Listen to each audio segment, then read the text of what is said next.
ॐ श्री विष्णवे नमः। अथ श्री लघु विष्णु सहस्रनाम स्तोत्रम्। अलम नाम सहस्रेण केशवोऽर्जुनमब्रवीत्। शृणु मे पार्थ नामानि येश्चतुष्यामि सर्वदा। केशवः पुण्डरीकाक्षः स्वयंभूर्मधुसूदनः। दामोदरो हृषीकेशः पद्मनाभो जनार्दनः। विश्वक्सेनो वासुदेवो हरिर्नारायणस्तथा। अनन्तश्च प्रबोधश्च सत्यः कृष्णः सुरोत्तमः। आदिकर्ता वराहश्च वैकुण्ठो विष्णुरच्युतः। श्रीधरः श्रीपतिः श्रीमान् पक्षिराजध्वजस्तथा। एतानि मम नामानि विद्यार्थी ब्राह्मणः पठेत्। क्षत्रियो विजयस्यार्थे वैश्यो धनसमृद्धये। नाग्निराजभयं तस्य न चोरात्पन्नगाद्भयं। राक्षसेभ्यो भयं नास्ति व्याधिभिर्नैव पीड्यते। इदं नाम सहस्रं तु केशवेनोद्धृतं स्तवम्। उद्धृत्य चार्जुने दत्तं युद्धे शत्रुविनाशनम्। अलम नाम सहस्रेण केशवोऽर्जुनमब्रवीत्। शृणु मे पार्थ नामानि येश्चतुष्यामि सर्वदा। केशवः पुण्डरीकाक्षः स्वयंभूर्मधुसूदनः। दामोदरो हृषीकेशः पद्मनाभो जनार्दनः। विश्वक्सेनो वासुदेवो हरिर्नारायणस्तथा। अनन्तश्च प्रबोधश्च सत्यः कृष्णः सुरोत्तमः। आदिकर्ता वराहश्च वैकुण्ठो विष्णुरच्युतः। श्रीधरः श्रीपतिः श्रीमान् पक्षिराजध्वजस्तथा। एतानि मम नामानि विद्यार्थी ब्राह्मणः पठेत्। क्षत्रियो विजयस्यार्थे वैश्यो धनसमृद्धये। नाग्निराजभयं तस्य न चोरात्पन्नगाद्भयं।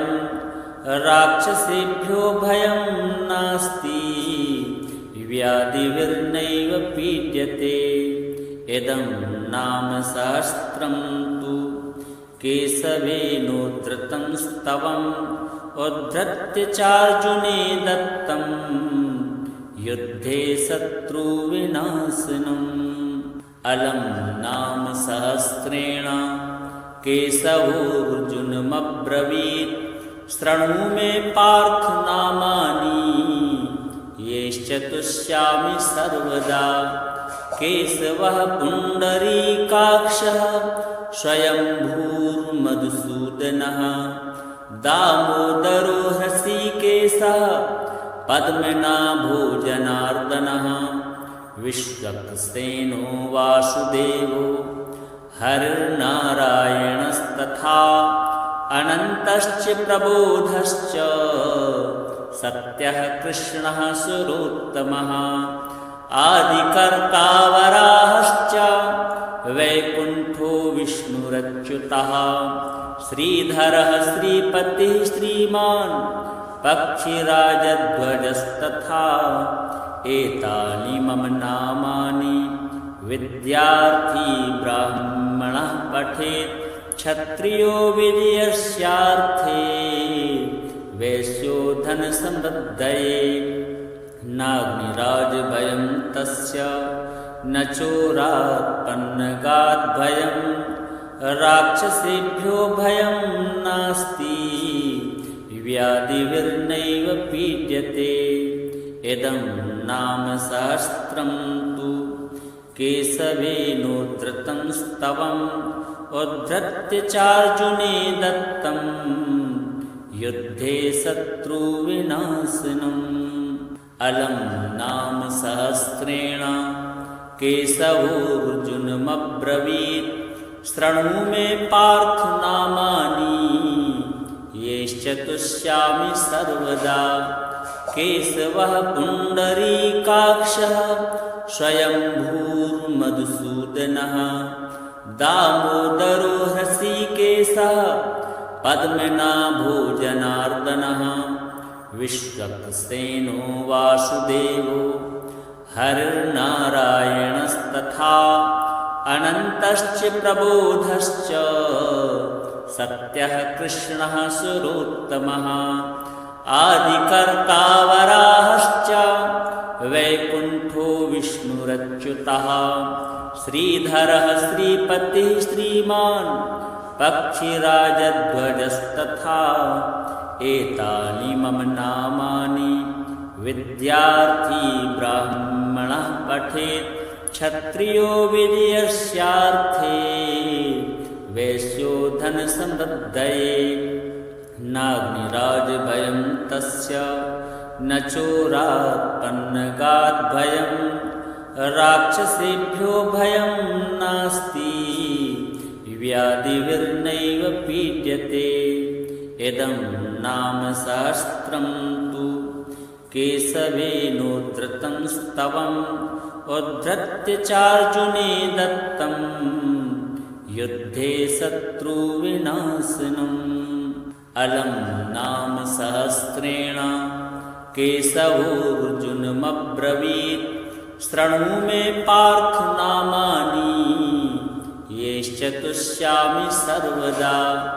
केशवः पुण्डरीकाक्षः स्वयंभूर्मधुसूदनः दामोदरो हृषीकेशः पद्मनाभो जनार्दनः विश्वक्सेनो वासुदेवो हरिर्नारायणस्तथा अनन्तश्च प्रबोधश्च सत्यः कृष्णः सुरोत्तमः आदिकर्ता वराहश्च वैकुण्ठो विष्णुरच्युतः श्रीधरः श्रीपतिः श्रीमान् पक्षिराजध्वजस्तथा एतानि मम नामानि विद्यार्थी ब्राह्मणः पठेत् क्षत्रियो विजयस्यार्थे वैश्यो धनसमृद्धये नाग्निराजभयं तस्य न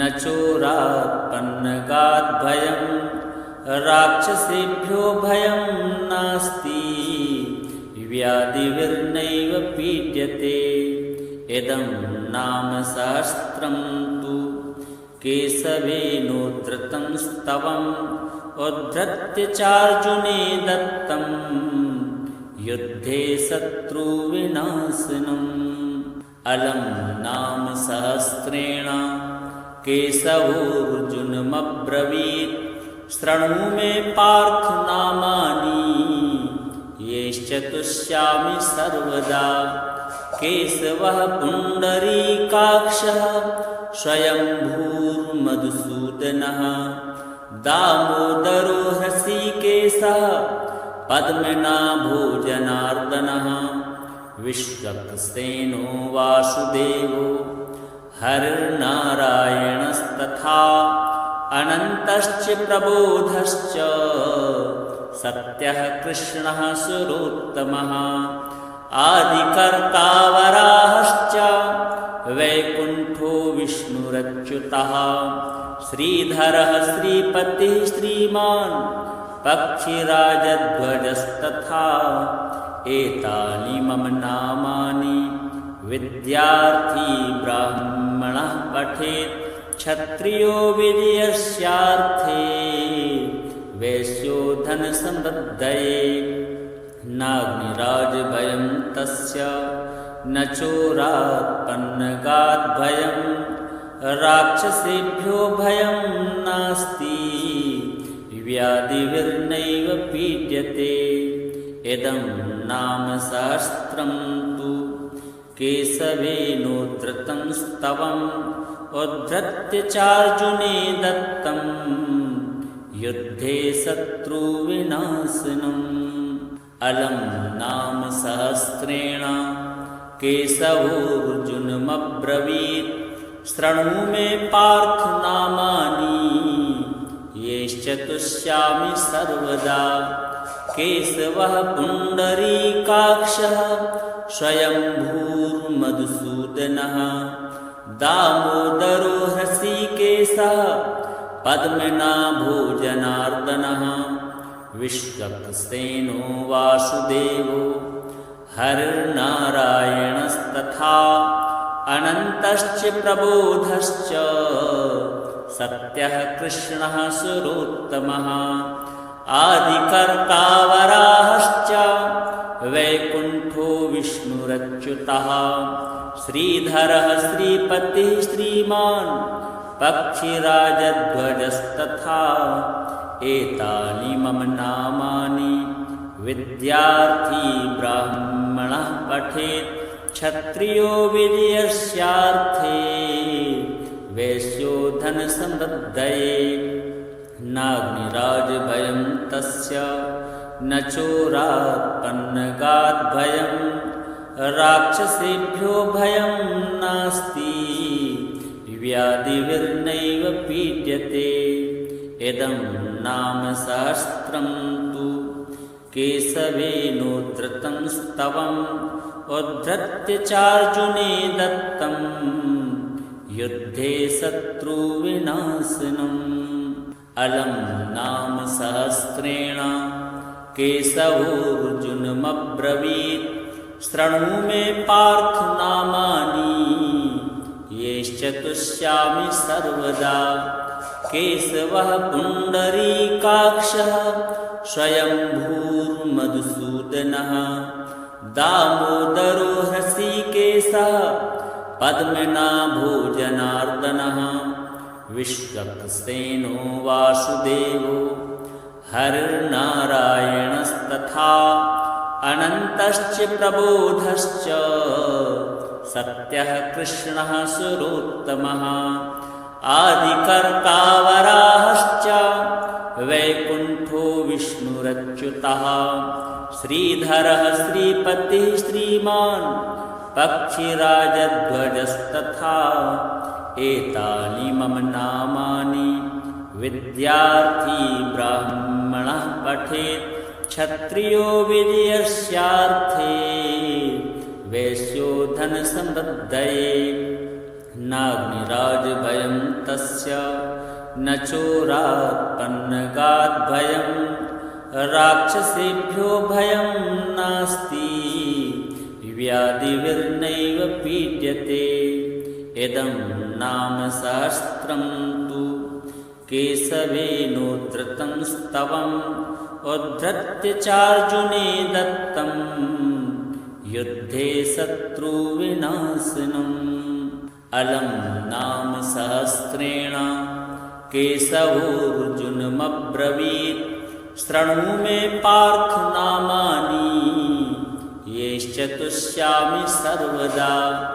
केशवः पुण्डरीकाक्षः स्वयंभूर्मधुसूदनः दामोदरो हृषीकेशः पद्मनाभो जनार्दनः विश्वक्सेनो वासुदेवो हरिर्नारायणस्तथा अनन्तश्च प्रबोधश्च सत्यः कृष्णः सुरोत्तमः आदिकर्ता वराहश्च वैकुण्ठो विष्णुरच्युतः श्रीधरः श्रीपतिः श्रीमान् पक्षिराजध्वजस्तथा एतानि मम नामानि विद्यार्थी ब्राह्मणः पठेत् क्षत्रियो विजयस्यार्थे वैश्यो धनसमृद्धये नाग्निराजभयं तस्य न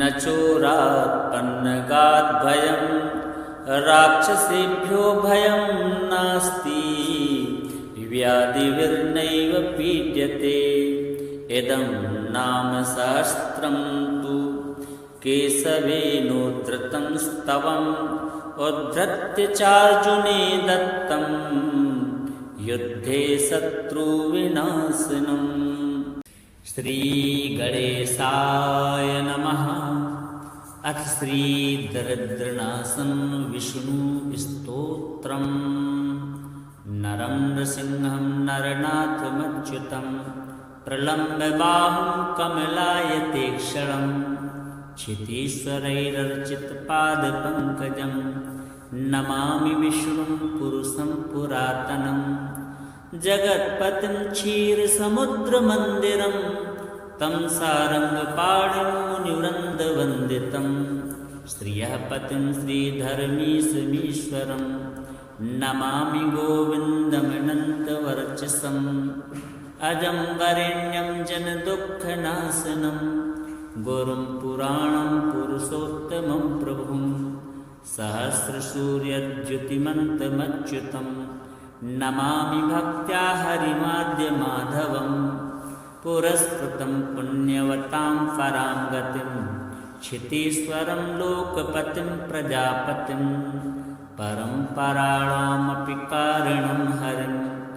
नमामि लोकत्रयकर्मसाक्षिणं भोगे त्वनन्तस्य पयोदधौ सुरः पुरा हि सेते भगवान् नाधिकृत् तं क्षीरोदवीचीकणिकाम्बुनोक्षितं तं श्रीनिवासं प्रणतोऽस्मि केशवं यो नारसिंहं वपुराश्चितो महान् सुरोऽसुरार्मधुकैटभान्तकृत् समस्तलोकार्तिहरं हिरण्यकं नमामि विष्णुं सततं नमामि अनन्तमव्यक्तमतीन्द्रियं विभु स्वे स्वे रूपे स्वयमेव संस्थितं योगेश्वरैरेव सदा नमस्कृतं नमामि भक्त्या सततं जनार्दनम् आनन्दमेकं विरजं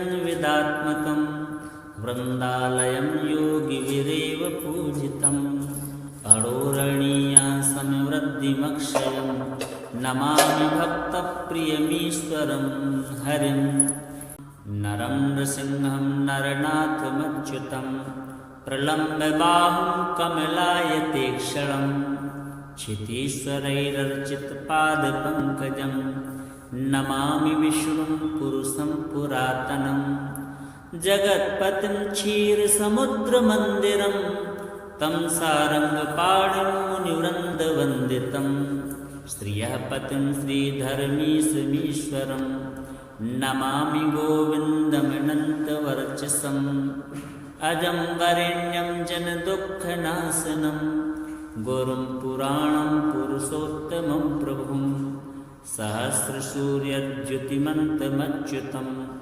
नमामि भक्त्या हरिमाद्यमाधवं पुरस्कृतं पुण्यवतां परां गतिं क्षितीश्वरं लोकपतिं प्रजापतिं परम्पराणामपि कारणं हरिं नमामि लोकत्रयकर्मसाक्षिणं भोगे त्वनन्तस्य पयोदधौ सुरः पुरा हि सेते भगवान् नाधिकृत् तं क्षीरोदवीचीकणिकाम्बुनोक्षितं तं श्रीनिवासं प्रणतोऽस्मि केशवं यो नारसिंहं वपुराश्चितो महान् सुरोऽसुरार्मधुकैटभान्तकृत् समस्तलोकार्तिहरं हिरण्यकं नमामि विष्णुं सततं नमामि अनन्तमव्यक्तमतीन्द्रियं विभु स्वे स्वे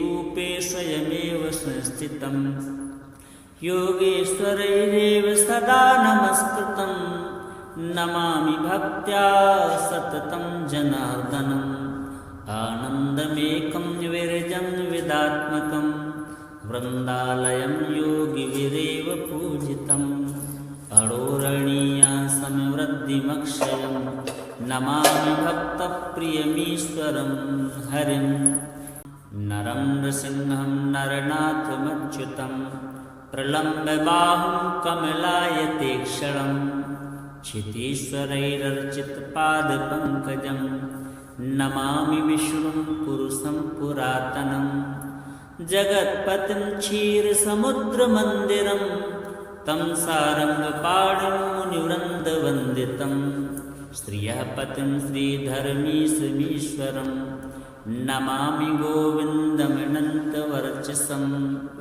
अजं वरेण्यं जनदुःखनाशनं गुरुं पुराणं पुरुषोत्तमं प्रभुं सहस्रसूर्यद्युतिमन्तमच्युतं नमामि भक्त्या हरिमाद्यमाधवं पुरस्कृतं पुण्यवतां परां गतिं क्षितीश्वरं लोकपतिं प्रजापतिं परम्पराणामपि कारणं हरिं नमामि लोकत्रयकर्मसाक्षिणं भोगे त्वनन्तस्य पयोदधौ सुरः पुरा हि सेते भगवान् नादिकृत् तं क्षीरोदवीचीकणिकाम्बुनोक्षितं तं श्रीनिवासं प्रणतोऽस्मि केशवं यो नारसिंहं वपुराश्चितो महान् सुरोऽसुरार्मधुकैटभान्तकृत्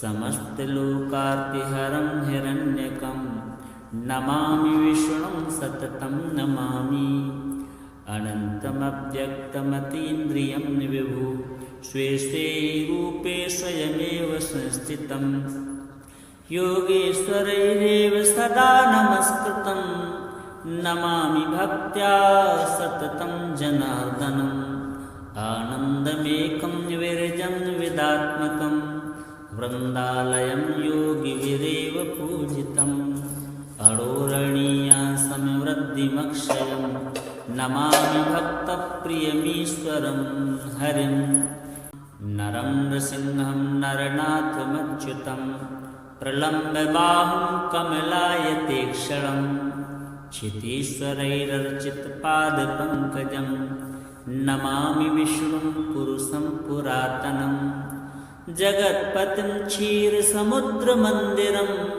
तं सारङ्गपाणिं मुनिवृन्दवन्दितं श्रियः पतिं श्रीधर्मीशमीश्वरं नमामि गोविन्दमनन्तवर्चसम् अजं वरेण्यं जनदुःखनाशनं गुरुं पुराणं पुरुषोत्तमं प्रभुं सहस्रसूर्यद्युतिमन्तमच्युतं नमामि भक्त्या हरिमाद्यमाधवं पुरस्कृतं पुण्यवतां परां गतिं क्षितीश्वरं लोकपतिं प्रजापतिं परम्पराणामपि कारणं हरिं नमामि लोकत्रयकर्मसाक्षिणं भोगे त्वनन्तस्य पयोदधौ सुरः पुरा हि सेते भगवान् नादिकृत् तं क्षीरोदवीचीकणिकाम्बुनोक्षितं तं श्रीनिवासं प्रणतोऽस्मि केशवं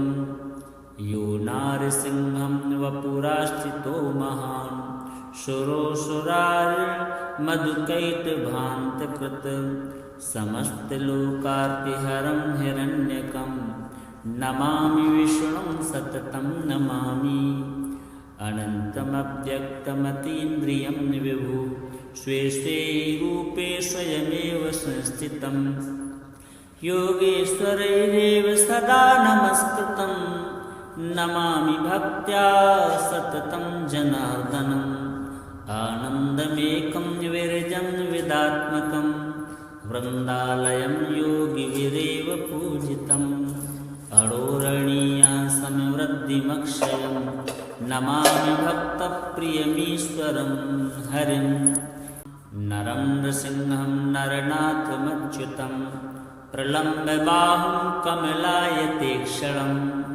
क्षितीश्वरैरर्चितपादपङ्कजं नमामि विष्णुं पुरुषं पुरातनं जगत्पतिं क्षीरसमुद्रमन्दिरं तं सारङ्गपाणिं मुनिवृन्दवन्दितं श्रियः पतिं श्रीधर्मीशमीश्वरं नमामि गोविन्दमनन्तवर्चसम् अजं वरेण्यं जनदुःखनाशनं गुरुं पुराणं पुरुषोत्तमं प्रभुं सहस्रसूर्यद्युतिमन्तमच्युतं नमामि भक्त्या हरिमाद्यमाधवं पुरस्कृतं पुण्यवतां परां गतिं क्षितीश्वरं लोकपतिं प्रजापतिं परम्पराणामपि कारणं हरिं नमामि लोकत्रयकर्मसाक्षिणं भोगे त्वनन्तस्य पयोदधौ सुरः पुरा हि सेते भगवान् नाधिकृत् तं क्षीरोदवेचीकणिकाम्बुनोक्षितं तं श्रीनिवासं प्रणतोऽस्मि केशवं यो नारसिंहं वपुराश्चितो महान् सुरोऽसुरार्मधुकैटभान्तकृत् समस्तलोकार्तिहरं हिरण्यकं नमामि विष्णुं सततं नमामि अनन्तमव्यक्तमतीन्द्रियं विभु स्वे स्वे रूपे स्वयमेव संस्थितं योगेश्वरैरेव सदा नमस्कृतं नमामि भक्त्या सततं जनार्दनम् आनन्दमेकं विरजं विदात्मकं वृन्दालयं योगिभिरेव पूजितम् अडोरणीयासंवृद्धिमक्षयं नमामि भक्तप्रियमीश्वरं हरिं नरं नृसिंहं नरनाथमच्युतं प्रलम्बबाहुं कमलायतेक्षणं क्षितीश्वरैरर्चितपादपङ्कजं नमामि विष्णुं पुरुषं पुरातनं जगत्पतिं क्षीरसमुद्रमन्दिरं तं सारङ्गपाणिं मुनिवृन्दवन्दितं श्रियः पतिं श्रीधर्मीशमीश्वरं नमामि गोविन्दमनन्तवर्चसम् अजं वरेण्यं जनदुःखनाशनं गुरुं पुराणं पुरुषोत्तमं प्रभुं सहस्रसूर्यद्युतिमन्तमच्युतं नमामि भक्त्या हरिमाद्यमाधवं पुरस्कृतं पुण्यवतां परां गतिं क्षितीश्वरं लोकपतिं प्रजापतिं परम्पराणामपि कारणं हरिं नमामि लोकत्रयकर्मसाक्षिणं भोगे त्वनन्तस्य पयोदधौ सुरः पुरा हि सेते भगवान् नाधिकृत् तं क्षीरोदवेचीकणिकाम्बुनोक्षितं तं श्रीनिवासं प्रणतोऽस्मि केशवं यो नारसिंहं वपुराश्चितो महान् सुरोऽसुरार्मधुकैटभान्तकृत् समस्तलोकार्तिहरं हिरण्यकं नमामि विष्णुं सततं नमामि अनन्तमव्यक्तमतीन्द्रियं विभु स्वे स्वे रूपे स्वयमेव संस्थितं योगेश्वरैरेव सदा नमस्कृतं नमामि भक्त्या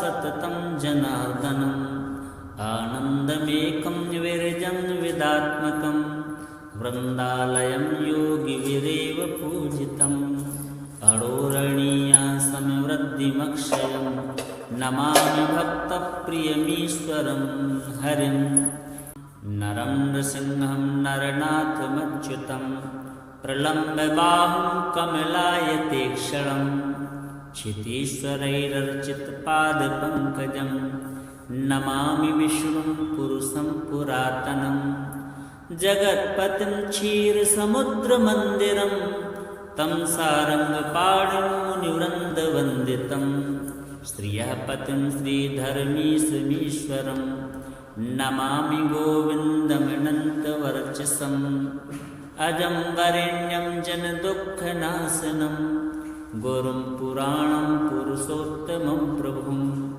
सहस्रसूर्यद्युतिमन्तमच्युतं नमामि भक्त्या हरिमाद्यमाधवं पुरस्कृतं पुण्यवतां परां गतिं क्षितीश्वरं लोकपतिं प्रजापतिं परम्पराणामपि कारणं हरिं नमामि लोकत्रयकर्मसाक्षिणं भोगे त्वनन्तस्य पयोदधौ सुरः पुरा हि सेते भगवान् नाधिकृत् तं क्षीरोदवीचीकणिकाम्बुनोक्षितं तं श्रीनिवासं प्रणतोऽस्मि केशवं यो नारसिंहं वपुराश्रितो महान् सुरोऽसुरारिर्मधुकैटभान्तकृत् समस्तलोकार्तिहरं हिरण्यकं नमामि विष्णुं सततं नमामि अनन्तमव्यक्तमतीन्द्रियं विभु स्वे स्वे रूपे स्वयमेव संस्थितं योगेश्वरैरेव सदा नमस्कृतं नमामि भक्त्या सततं जनार्दनम् आनन्दमेकं विरजं विदात्मकं वृन्दालयं योगिभिरेव पूजितम् अडोरणीयां समवृद्धिमक्षयं नमामि भक्तप्रियमीश्वरं हरिं नरं नृसिंहं नरनाथमच्युतं प्रलम्ब्य बाहुं कमलायते क्षणं क्षितीश्वरैरर्चितपादपङ्कजं नमामि विष्णुं पुरुषं पुरातनं जगत्पतिं क्षीरसमुद्रमन्दिरं तं सारङ्गपाणिं मुनिवृन्दवन्दितं श्रियः पतिं श्रीधर्मीशमीश्वरं नमामि गोविन्दमनन्तवर्चसम् अजं वरेण्यं जनदुःखनाशनं गुरुं पुराणं पुरुषोत्तमं प्रभुं सहस्रसूर्यद्युतिमन्तमच्युतं नमामि भक्त्या हरिमाद्यमाधवं पुरस्कृतं पुण्यवतां परां गतिं क्षितीश्वरं लोकपतिं प्रजापतिं परम्पराणामपि कारणं हरिं नमामि लोकत्रयकर्मसाक्षिणं भोगे त्वनन्तस्य पयोदधौ सुरः पुरा हि सेते भगवान् नाधिकृत् तं क्षीरोदवीचीकणिकाम्बुनोक्षितं तं श्रीनिवासं प्रणतोऽस्मि केशवं यो नारसिंहं वपुराश्रितो महान् सुरोऽसुरारिर्मधुकैटभान्तकृत् समस्तलोकार्तिहरं हिरण्यकं नमामि विष्णुं सततं नमामि अनन्तमव्यक्तमतीन्द्रियं विभु स्वे स्वे रूपे स्वयमेव संस्थितं योगेश्वरैरेव सदा नमस्कृतं नमामि भक्त्या सततं जनार्दनम् आनन्दमेकं विरजं विदात्मकं वृन्दालयं योगिभिरेव पूजितम् अडोरणीयां समवृद्धिमक्षयं नमामि भक्तप्रियमीश्वरं हरिं